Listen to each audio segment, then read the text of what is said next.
Creio, mas já não tenho fé. É possível isso?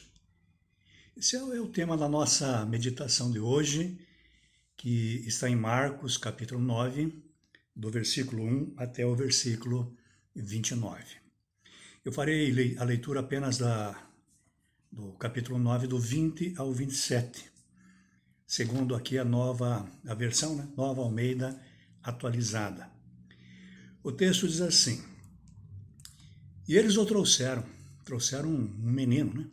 Um menino que estava endemoniado, trouxeram a Jesus. Quando ele viu Jesus, o espírito imediatamente agitou o menino com violência, e caindo ele por terra, revolvia-se espumando. Jesus perguntou ao pai do menino: Há quanto tempo isso está acontecendo com ele? O pai respondeu: Desde a infância. E muitas vezes o tem lançado no fogo e na água para o matar. Mas se o Senhor pode fazer alguma coisa, tenha compaixão de nós e ajude-nos. Ao que Jesus respondeu: Se o Senhor pode, olha, isso aqui é um destaque. Se o Senhor pode, tudo é possível ao que crê. E imediatamente o pai do menino exclamou: Eu creio. Ajude-me na minha falta de fé. Eu creio, mas ajuda-me na minha falta de fé. Ou seja, eu creio, mas já não tenho fé. Vendo Jesus que muita gente estava se reunindo, repreendeu o espírito imundo, dizendo-lhe: Espírito imundo e surdo, eu ordeno a você, saia deste menino e nunca mais entre nele. E ele, gritando e agitando-o muito, saiu, deixando-o como se estivesse morto, a ponto de muitos dizerem: morreu. Mas Jesus, tomando-o pela mão, o ergueu e ele se levantou. Ah, Jesus maravilhoso! O texto de hoje, meus amigos, mostra-nos um homem em grave crise de fé. Foi ele quem declarou, né? Crer e ao mesmo tempo em que confessou a sua incredulidade. Eu creio, né? Eu creio. Ajuda-me na minha falta de fé. Ajuda-me na minha incredulidade. Estranho, não? Muito estranho.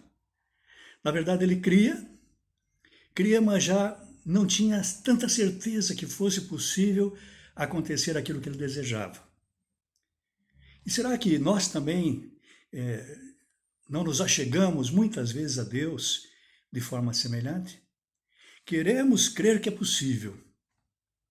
E até declaramos isso com os nossos lábios, né? Sim, eu creio.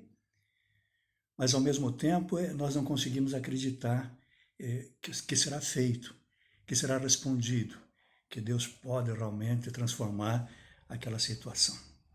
Olha, veja que ele tinha razões para crer duvidando, entre aspas aqui, né? Crer duvidando. O filho dele estava enfermo já há muito tempo, oprimido aí por um espírito impuro. Desde pequeno ele vinha sofrendo. Certamente que o pai já havia levado esse menino aí aos médicos da época, tinha procurado, tinha se preocupado em resolver a situação dele. Finalmente ele ouviu falar de Jesus e dos milagres de Jesus, as curas e até mesmo a ressurreição que Jesus já tinha realizado em algumas pessoas. Ele vai procurar Jesus, mas Jesus naquele momento não estava presente, estava lá no monte, que nós chamamos lá naquela ocasião da transfiguração, né?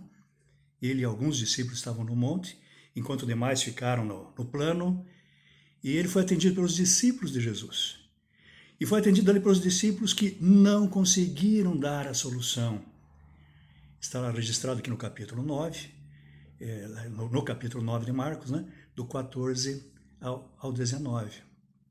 Não conseguiram. Nisto Jesus, então, intervém, que é o texto que nós lemos hoje, e enquanto conversa ali com o pai do menino, esse menino mais uma vez entra em crise, né?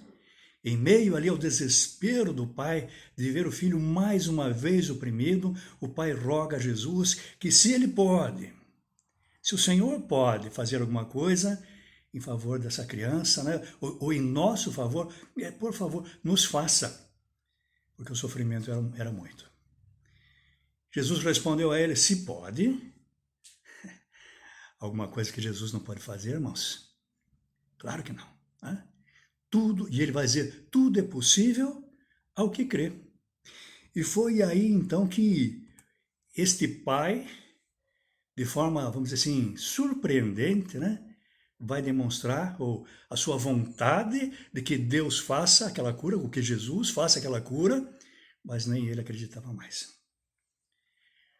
Na interpretação dele, na leitura que ele estava fazendo ali daqueles acontecimentos, né, também Jesus parecia não ter a solução. Os discípulos não conseguiram, e ele pede a Jesus, implora a Jesus, mas já não tem tanta certeza. Ele queria crer, mas já não conseguia. E com apenas um restinho de fé, se é que nós podemos chamar de fé, ele afirmou crer enquanto confessava, né, que não cria. Eu creio, ajuda-me na minha incredulidade, ajuda-me na minha falta de fé.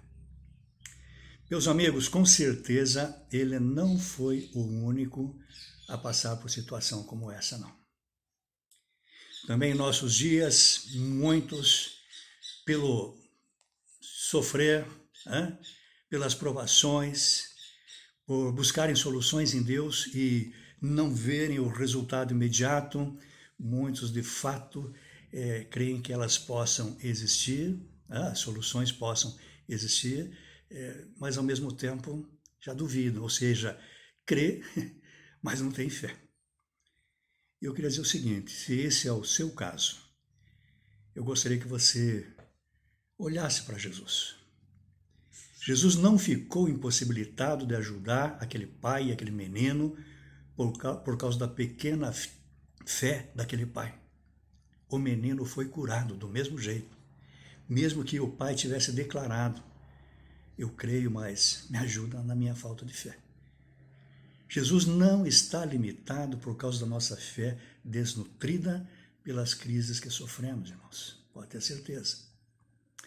E se for o caso, com o restinho de fé que sobrou a você, se achegue a Jesus e faça essa oração, mesmo com apenas um fio de esperança, diga pela fé que sobrou, pelo restinho, mesmo não crendo, diga eu creio, ajuda-me a vencer a minha incredulidade.